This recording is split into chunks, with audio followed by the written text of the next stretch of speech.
પ્રાકૃતિક ખેતી થકી સમૃદ્ધિની નવી દિશા કંડારતા બોડેલીના પ્રગતિશીલ ખેડૂત યોગેન્દ્રસિંહ વરનામિયા.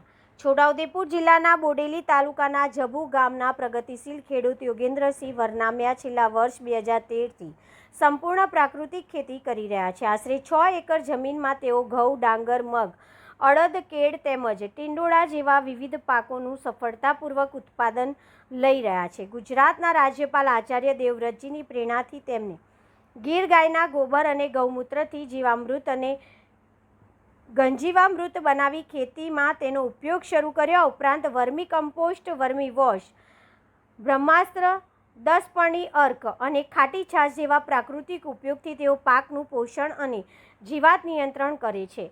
જબુ ગામના પ્રગતિશીલ ખેડૂત યોગેન્દ્રસિંહ વરનામિયા આજે અનેક ખેડૂતો માટે પ્રેરણા સ્ત્રોત બન્યા છે. Bureau report Virendrasinh Desai.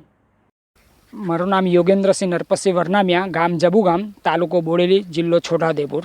મેં 2013ની અંદરથી પ્રાકૃતિક ખેતી ચાલુ કરી હતી અને મેં એમાં અનાજમાં ઘઉં, ડાંગર, હમણાં અડદ બનાવ્યા છે અને મગ બનાવ્યા છે અને આ ટીંડોળી મેં પ્રાકૃતિક બનાવી છે. મેં જીવામૃત, ઘન જીવામૃત, વર્મી કમ્પોસ્ટ, વર્મી વોશ આ બધાનો ઉપયોગ કરું છું.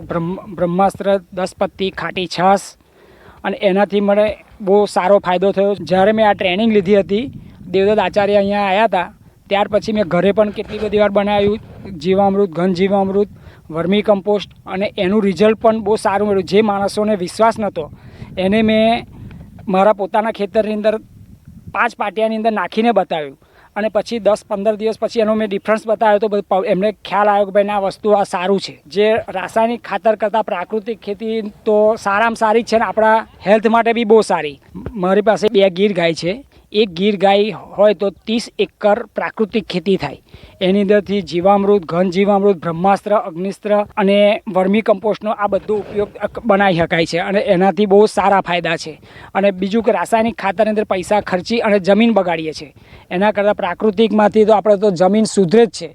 આ જ ખેતરમાં મેં ઊભો છું ત્યાં અત્યારે મેં ઘન જીવામૃત 20 બેગ નાખી હતી તો અત્યારે પાવડો મારો તો નીચે અળસિયા નીકળે છે અને એના બેક્ટેરિયા પણ દેખાઈ જાય છે. કેળની અંદર તો સંપૂર્ણ રીતે અમે ચાલીએ તો એના પગલાં અલગ જ પડી જાય. ત્યાર પછી આ કોરોના સમય વખતે આ ગિલોડા મેં રોપ્યા હતા અને તે ઘડી મને સારામાં સારું ઉત્પાદન મળેલું. ત્યાર પછી મેં 4-5 વર્ષ પછી પાછા હમણાં રોપ્યા છે અને આ ટીસ્યુના રોપા છે મારા.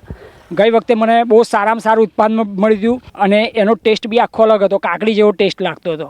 આની અંદર મેં ખાટી છાશ, 10 પત્તી અને બ્રહ્માસ્ત્રનો ઉપયોગ કરતો હતો. આણંદ કૃષિ યુનિવર્સિટીના સાહેબો આવ્યા હતા આણંદથી. એની મિટિંગ અહીંયા અમારે આણંદ કૃષિ યુનિવર્સિટી જબુ ગામમાં રાખેલી અને આ ફેરોમેન ટ્રેપ મેં ઘરે બનાવી છે. જે બજારથી મેં લાવું તો મને 100 રૂપિયાની પડતી હતી અને એમાં 1 મહિનાની વેલિડિટી હતી. આ વસ્તુ અત્યારે મારે 6 મહિનાની વેલિડિટી છે. જે ફળ માખીને ફેરોમેન ટ્રેપથી ફળ માખી અંદર આવી જાય છે અને ફળને ડંખ મારતા અટકાવે છે. મેં પ્રાકૃતિક ખેતીમાં ઘઉં કર્યા હતા તો ઘઉંની અંદર મને એડવાન્સ ઓર્ડર મળી ગયો હતો સુરતથી. જે પાકે તે અમે લઈ જઈશું. અત્યારે મગ પણ મારી પાસે થયેલા છે. આણંદ કૃષિ યુનિવર્સિટીમાંથી બિયારણ લીધું હતું અને એ મગ પણ અત્યારે જબુ ગામની અંદર મને એડવાન્સ ઓર્ડર બધાએ આપી દીધો હતો, મગ અને અડદનો પણ. મારી જમીન 5.5-6 એકર જેવી છે.